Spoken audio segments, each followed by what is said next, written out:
Hello everyone, welcome back to my Facebook page Kitchen of Jamuna with Blogs and my YouTube channel Kitchen of Jamuna। আশা রাখছি যে যেখানে আছেন সবাই খুব ভালো আছেন। আর আজকে তৈরি করব জলপাইয়ের আচার। এখন কিন্তু বেশ সুন্দর সুন্দর জলপাই পাওয়া যাচ্ছে। তো আমি জলপাইগুলো ফার্স্টে 5-7 মিনিট ভালো করে ফুটিয়ে এরকম করে সিদ্ধ করে নিয়েছি। আর দেখবেন সিদ্ধ হয়ে গেলে কিন্তু অটোমেটিক এভাবে ফেটে যাবে। তো এখন জল ঝরিয়ে নিয়েছি, একটুও যাতে জল না থাকে সেভাবে ভালো করে ঝরিয়ে নিতে হবে। এখন এগুলো আমি একটা একটা করে ফাটিয়ে দেব। আঙুল দিয়ে এরকম প্রেস করলে এগুলো কিন্তু ফেটে যাবে। ঠান্ডা করার পরে তারপরে ভালো করে চাপ দিয়ে ফাটিয়ে নেবেন। আর গরম থাকতে ফাটাতে গেলে হাতে কিন্তু অনেক গরম লাগবে, সেজন্য কিছু সময় পরে করবেন।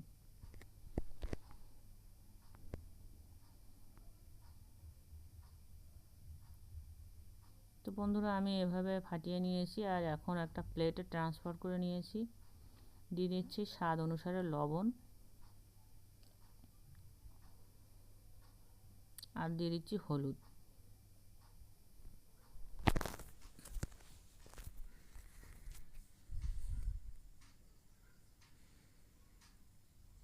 এখন লবণ আর হলুদগুলো দিয়ে ভালো করে মিক্স করে নেব। আর যেগুলো ফাটানো হয়নি সেগুলো আবারও ফাটিয়ে নেব ভালো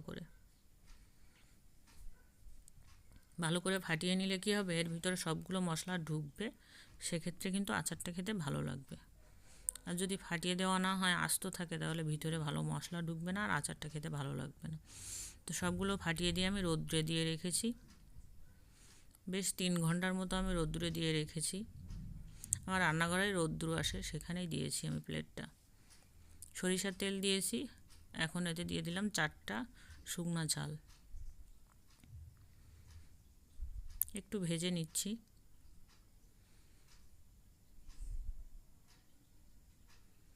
দিয়ে দিলাম 2টা তেজপাতা, 1 চামচ দিয়ে দিলাম 5 ফোড়ন। 1 চামচের একটু বেশিই হবে। 5 ফোড়নটা না দিলে কিন্তু ঠিক আচারটা জমবে না। 5 ফোড়নের যে সুন্দর একটা ঘ্রাণ, এটাই আচারটা মজা লাগবে বেশি খেতে।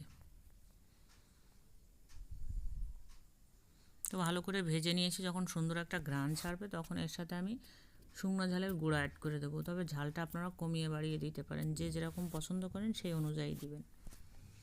তেলের পরে শুকনো ঝালটা দিলে তাহলে কিন্তু কালারটা সুন্দর আসবে, এই গুঁড়াটা দিয়ে একটু ভেজে নিলে। এখন আমি জলপাইগুলো দিয়ে দেব।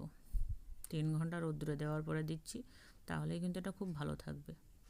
দীর্ঘদিন 1 বছর রেখে আপনি খেতে পারবেন। তো ভালো করে মিক্স করে নিচ্ছি।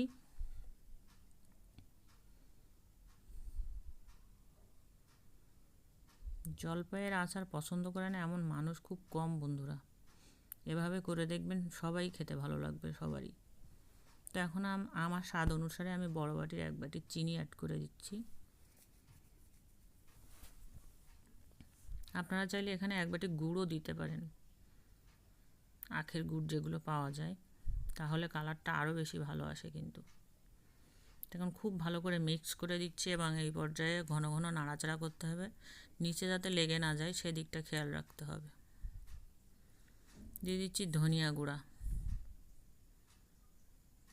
এই ধনিয়া গুঁড়াটা কিন্তু ভাজা না, নর্মালি যেটা দোকানে কিনতে পাওয়া যায় সেটা। আর দিয়ে দিচ্ছি ভাজা জিরা গুঁড়া। এটা আমি আগে থেকে খালি কড়াই জিরা ভেজে নিয়েছিলাম, সেটা গুঁড়া করে দিয়ে দিচ্ছি এখানে 2 চা চামচ পরিমাণ।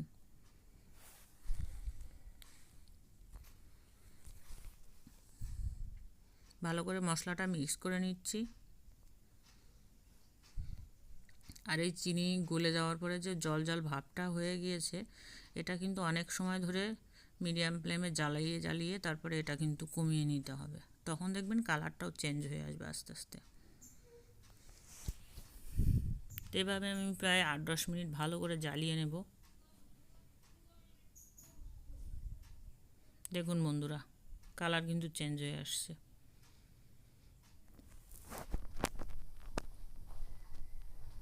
আর রঙটা কি সুন্দর আসছে দেখুন। তবে এই পজিশনে এসে আপনারা একটু টেস্ট করে দেখবেন, আপনাদের স্বাদ অনুসারে লবণ চিনি ঝাল এগুলো ঠিক হলো কি না, কারণ আচারে যদি লবণ চিনি বা ঝাল এগুলো ঠিক না হয় তাহলে কিন্তু খেতে ভালো লাগে না। রঙটা দেখুন একটু, এর দেখেই তো জিহ্বায় জল চলে আসছে।